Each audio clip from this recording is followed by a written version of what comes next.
ಅಖಂಡ ಭಾರತ ವಾಹಿನಿಯ ಮತ್ತೊಂದು ವಿಡಿಯೋಗೆ ಸ್ವಾಗತ. ಶಿವನೆಂದರೆ ಮಮಕಾರ, ಶಿವನೆಂದರೆ ಪವಾಡ, ಶಿವನೆಂದರೆ ಅಧರ್ಮದ ವಿರುದ್ಧ ಎದ್ದು ನಿಲ್ಲುವ ರುದ್ರಾವತಾರ.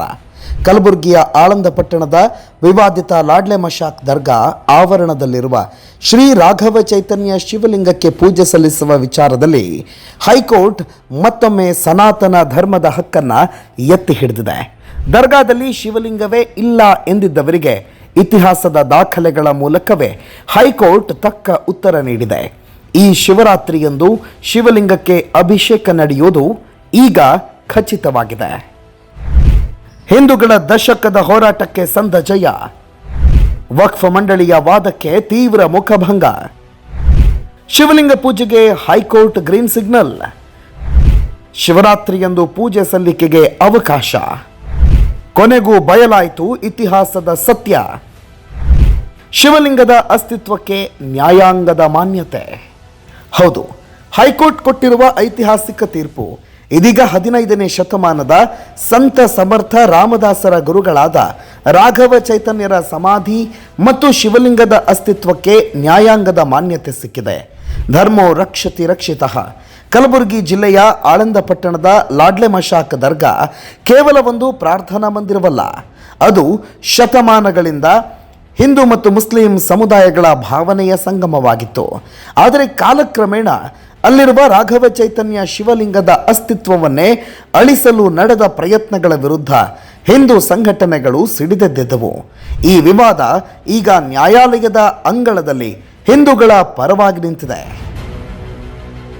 ಪ್ರಕರಣದ ವಿಚಾರಣೆಯ ವೇಳೆಯಲ್ಲಿ ವಕ್ಫ್ ಮಂಡಳಿ ದರ್ಗಾ ಆವರಣದಲ್ಲಿ ಯಾವುದೇ ಶಿವಲಿಂಗ ಇಲ್ಲ ಅಂತ ವಾದಿಸಿತ್ತು.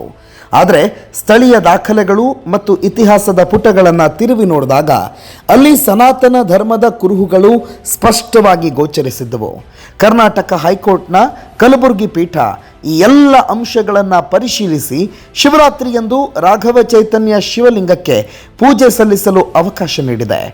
ಫೆಬ್ರವರಿ 15ರ ಶಿವರಾತ್ರಿಯಂದು ಮಧ್ಯಾಹ್ನ 2 ಗಂಟೆಯಿಂದ ಸಂಜೆ 6 ಗಂಟೆಯವರೆಗೆ ಪೂಜೆ ಸಲ್ಲಿಸಲು ಅರ್ಜಿದಾರರಿಗೆ ಅವಕಾಶ ನೀಡಲಾಗಿದೆ. ಹಾಗೆ ನೋಡಿದರೆ ಈ ವಿವಾದಕ್ಕೆ ದಶಕಗಳ ಇತಿಹಾಸವಿದೆ. 15ನೇ ಶತಮಾನದ ಮಹಾನ್ ಸಂತ ರಾಘವ ಚೈತನ್ಯರು ಈ ಸ್ಥಳದಲ್ಲಿ ಜೀವಂತ ಸಮಾಧಿಯಾಗಿದ್ದರು ಅನ್ನೋ ನಂಬಿಕೆ ಹಿಂದೂಗಳಲ್ಲಿದೆ. ಈ ಸಮಾಧಿಯ ಮೇಲೆಯೇ ಶಿವಲಿಂಗವಿದ್ದು ಇದು ಸನಾತನ ಸಂಸ್ಕೃತಿಯ ಅವಿಭಾಜ್ಯ ಅಂಗವಾಗಿದೆ. ಆದರೆ 2022ರಲ್ಲಿ ಕೆಲವು ಕಿಡಿಗೇಡಿಗಳು ಶಿವಲಿಂಗದ ಮೇಲೆ ಅಪವಿತ್ರ ಕಾರ್ಯಗಳನ್ನು ಮಾಡುವ ಮೂಲಕ ಹಿಂದೂಗಳ ಭಾವನೆಗೆ ಧಕ್ಕೆ ತಂದಿದ್ರು. ಅಂದಿನಿಂದ ಆಂದೋಲ ಮಠದ ಸಿದ್ಧಲಿಂಗ ಸ್ವಾಮೀಜಿ ಹಾಗೂ ಹಿಂದೂ ಸಂಘಟನೆಗಳು ಶಿವಲಿಂಗದ ಶುದ್ಧೀಕರಣ ಮತ್ತು ನಿರಂತರ ಪೂಜೆಗಾಗಿ ಬೀದಿಗಿಳಿದು ಹೋರಾಟ ನಡೆಸ್ತಾ ಬಂದಿವೆ. ನ್ಯಾಯಾಲಯದ ಈ ತೀರ್ಪು ಕೇವಲ ಒಂದು ಧಾರ್ಮಿಕ ಪೂಜೆಗೆ ನೀಡಿದ ಅನುಮತಿಯಲ್ಲ, ಬದಲಿಗೆ ಆಕ್ರಮಿತಗೊಂಡಿರುವ ಸನಾತನ ಕುರುಹುಗಳನ್ನು ಮರಳಿ ಪಡೆಯುವ ಹಾದಿಯಲ್ಲಿನ ಮೊದಲ ಹೆಜ್ಜೆ ಅಂತ ವಿಶ್ಲೇಷಿಸಲಾಗ್ತಿದೆ.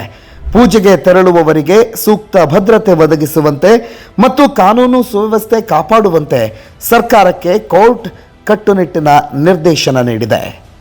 ಕಲಬುರಗಿ ಜಿಲ್ಲೆಯ ಆಳಂದ ಪಟ್ಟಣದಲ್ಲಿರುವ ಹಜರತ್ ಲಾಡ್ಲೆ ಮಶಾಕ್ ದರ್ಗಾ ಆವರಣದಲ್ಲಿ ಶ್ರೀ ರಾಘವ ಚೈತನ್ಯ ಶಿವಲಿಂಗವಿದೆ.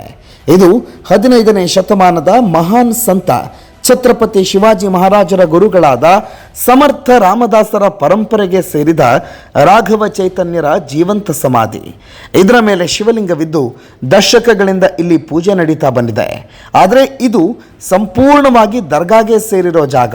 ಇಲ್ಲಿ ಯಾವುದೇ ಶಿವಲಿಂಗ ಇಲ್ಲ, ಅದು ಕೇವಲ ಗೋರಿ ಅಂತ ಮುಸ್ಲಿಮರು ವಾದಿಸ್ತಿದ್ದಾರೆ. ಆದರೆ 2022ರಲ್ಲಿ ಕೆಲವು ಕಿಡಿಗೇಡಿಗಳು ಶಿವಲಿಂಗದ ಮೇಲೆ ಅಶುದ್ಧ ವಸ್ತುಗಳನ್ನು ಹಾಕಿ ಅಪವಿತ್ರಗೊಳಿಸಿರುವ ಆರೋಪ ಕೇಳಿಬಂದಾಗ ಈ ವಿವಾದ ಸ್ಫೋಟಗೊಂಡಿತು. ಅಂದಿನಿಂದ ಪ್ರತಿ ವರ್ಷ ಮಹಾಶಿವರಾತ್ರಿಯಂದು ಪೂಜೆ ಸಲ್ಲಿಸಲು ಹಿಂದೂ ಸಂಘಟನೆಗಳು ಮತ್ತು ದರ್ಗಾ ಆಡಳಿತ ಮಂಡಳಿ ನಡುವೆ ಕಾನೂನು ಸಮರ ನಡೀತಿದೆ.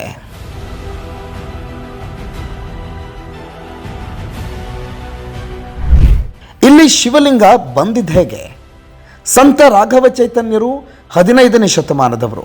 ಆಳಂದದಲ್ಲಿ ತಪಸ್ಸು ಮಾಡಿ ಅಲ್ಲಿಯೇ ಜೀವಂತ ಸಮಾಧಿಯಾದರು ಅನ್ನೋದು ಹಿಂದೂಗಳ ನಂಬಿಕೆ. ಸನಾತನ ಧರ್ಮದ ಸಂಪ್ರದಾಯದಂತೆ ಸಮಾಧಿಯ ಮೇಲೆ ಶಿವಲಿಂಗವನ್ನು ಸ್ಥಾಪಿಸಿ ಪೂಜಿಸುವುದು ವಾಡಿಕೆ. ಹೀಗಾಗಿ ಅಂದಿನಿಂದಲೂ ಇದು ರಾಘವ ಚೈತನ್ಯ ಶಿವಲಿಂಗ ಅಂತಲೇ ಪ್ರಸಿದ್ಧವಾಗಿದೆ. ಆದರೆ ಇದೇ ಆವರಣದಲ್ಲಿ 14ನೇ ಶತಮಾನದ ಪ್ರಸಿದ್ಧ ಸೂಫಿ ಸಂತ ಲಾಡ್ಲೆ ಮಶಾಕ್ ಅವರ ದರ್ಗಾ ಇದೆ. ಒಂದೇ ಆವರಣದಲ್ಲಿ ದರ್ಗಾ ಮತ್ತು ಸಮಾಧಿ ಅಕ್ಕಪಕ್ಕದಲ್ಲಿರೋದು ಭಾರತೀಯ ಸಂಸ್ಕೃತಿಯ ಸಮನ್ವಯಕ್ಕೆ ಸಾಕ್ಷಿಯಾಗಿತ್ತು. ಆದರೆ ಇತ್ತೀಚಿನ ವರ್ಷಗಳಲ್ಲಿ ಇದು ಮಾಲೀಕತ್ವದ ವಿವಾದವಾಗಿ ಮಾರ್ಪಟ್ಟಿದೆ.